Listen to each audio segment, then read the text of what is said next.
मेरा भैया ऐसा नहीं था। मेरे भैया ने कभी ऐसा नहीं किया और वो कभी ऐसा कर भी नहीं सकता है। उसे झूठा फंसाया जा रहा है। मैं मांग कर रही हूँ भैया कि मेरा बच्चा वापस आ जाए। मेरा बच्चा कभी ऐसे काम नहीं कर सकता। बहुत मुसीबत देखा भैया। 10वीं क्लास में पढ़ रहा था मेरा बच्चा, जब उसके पिताजी शांत हो गए, जब से पूरी जिम्मेदारी, तीन बहनों की जिम्मेदारी पूरी मेरे बच्चे ने ही उठाया है। कपड़ा मार्केट में काम करता था, वहाँ से आता था, वहाँ को 7,000 रुपए मिलते थे, वहाँ से आता था, खाना खाता था, रात में न्यूज़पेपर डालने जाता था, वहाँ भी पता कर लेना, अगर भरोसा न हो आपको, न्यूज़पेपर डाल के आता था।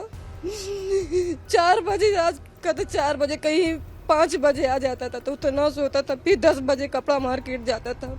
फिर वहाँ से आके फिर एक भैया ने बोला कि राज बीमार पड़ जाएगा। सब भी बोलते थे मेरे पड़ोसी की बीमार पड़ जाएगा, बच्चा इतना काम करने लायक नहीं है। तो उनने बताया कि इसको कंप्यूटर क्लास अगर आता है तो ये वहाँ पे काम कर लेगा।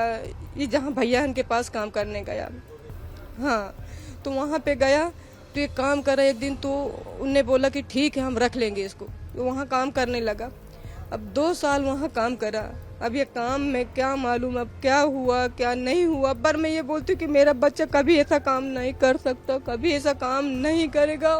लेकिन ये कमरा है, ये कमरे में हम लेटने वाले 2 बेटियां और मैं तीसरी, और मेरा बच्चा ये पलंग में सोता था।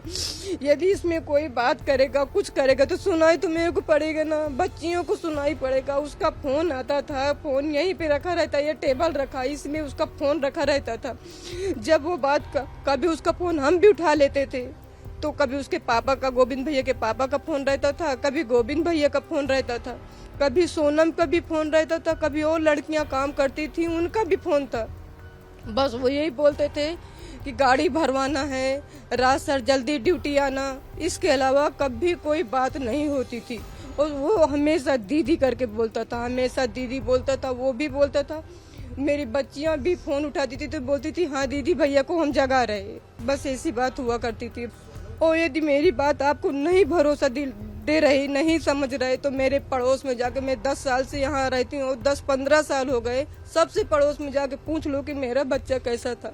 अगर कोई कुछ बोल दे गलत, कि किसी लड़की से बात करता था, किसी लड़की से छेड़ाछाड़ी करा, तो जो तुम्हारी मन चाहे तुम कर देना, मैं वो भी स्वीकार करूंगी। 10,000 ये 12,000 इतनी सैलरी वो पाता था। कभी महीने में को 10,000 देता था, कभी 12,000 देता था। इसके अलावा वो कहाँ से पैसा पाएगा?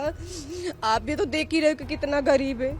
नहीं, कभी भी उनको मैंने सोनम दीदी से बात करते हुए नहीं देखा। कभी वो इतनी देर तक यहाँ पे फोन चलाते थे तो सिर्फ रील स्क्रॉल करते रहते थे, उनके फोन से आवाज आती थी, अलग ही पता चल जाता है कि कोई चैटिंग कर रहा है कि कोई फोन चला रहा है। उनको कभी भी यहाँ घर पे हम लोगों ने नहीं देखा कि मेरे भाइयों को निर्दोष छोड़ दे, उन लोगों ने कुछ ना किया हो तो उनको न्याय मिले। उनके अलावा हमारा कोई भी नहीं है।